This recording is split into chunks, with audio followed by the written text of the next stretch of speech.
दादी के हाथों का जादू और खुशबू से महकता घर, माँ की मुस्कुराहट और खाने की सुगंध। MDH गरम मसाला, क्योंकि हर रिश्ता है स्वाद से जुड़ा। इजराइल से जंग के लिए तैयार ईरान की बसीज आर्मी। ईरान की बसीज आर्मी में है 1 करोड़ लड़ाके। खामनेई के आदेश पर ये आर्मी काम करती है और अब इसे जंग के लिए तैयार कर दिया गया है। इजराइल से जंग के लिए पूरी तरह तैयार हो गई है ईरान की बसीज आर्मी, जिसमें 1 करोड़ लड़ाके खामनेई के आदेश पर काम करते हैं, जान देने के लिए तैयार रहते हैं। बसीज आर्मी को अब इस जंग में उतारा जाने वाला है।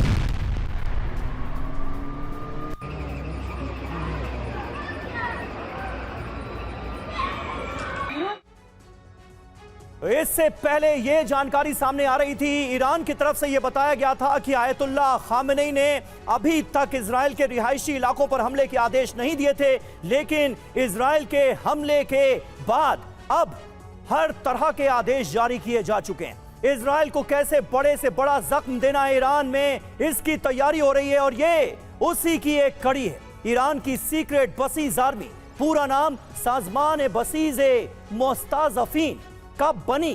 साल 1979 में इसे बनाया गया। आप जानकर हैरान हो जाएंगे कि इसमें करीब 1 करोड़ लोग मौजूद हैं।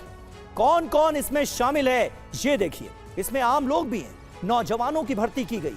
कहां पर इनकी मौजूदगी है? ईरान के हर शहर, हर कस्बे में इस सेना के लोग, इस आर्मी के लोग मौजूद हैं। ये आर्मी बनाई किसने? सुप्रीम लीडर आयतुल्लाह खामेनेई ने इस आर्मी को बनाया है। बड़ी बात, खामेनेई के आदेश पर यह सेना काम करती है, ईरानी सेना से कभी भी जुड़ सकती है।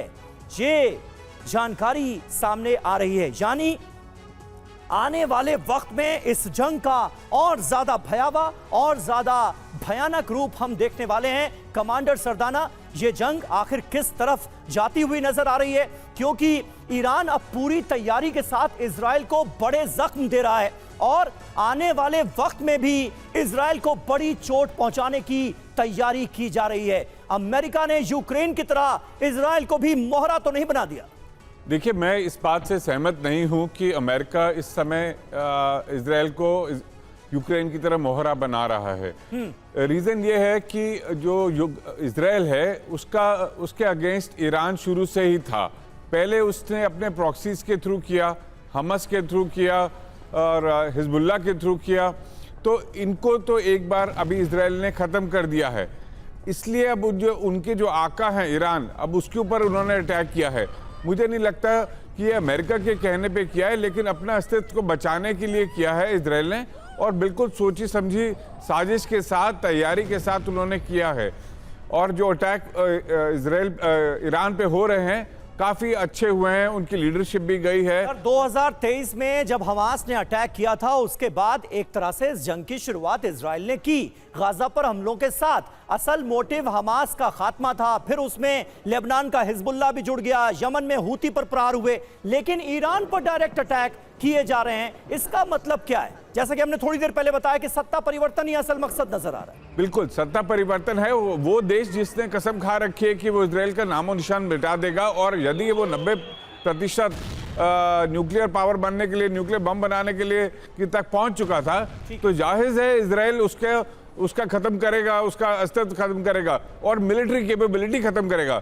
दूसरी बात मैं कहना चाह रहा हूं, ये जो रिहायशी इलाकों पे इजराइल के अटैक हुए हैं, जरूर ये जनता घबरा जाती है। माफ कीजिएगा, वक्त हमारे पास इतना ही था, इसलिए इस चर्चा को यहां पर रोकना होगा। आप कुल मिलाकर ये कह रहे हैं कि ये तो होना ही था, ईरान पर हमला तो होना ही था इजराइल का। दादी के हाथों का जादू और खुशबू से महकता घर, माँ की मुस्कुराहट और खाने की सुगंध। MDH गरम मसाला, क्योंकि हर रिश्ता है स्वाद से जुड़ा।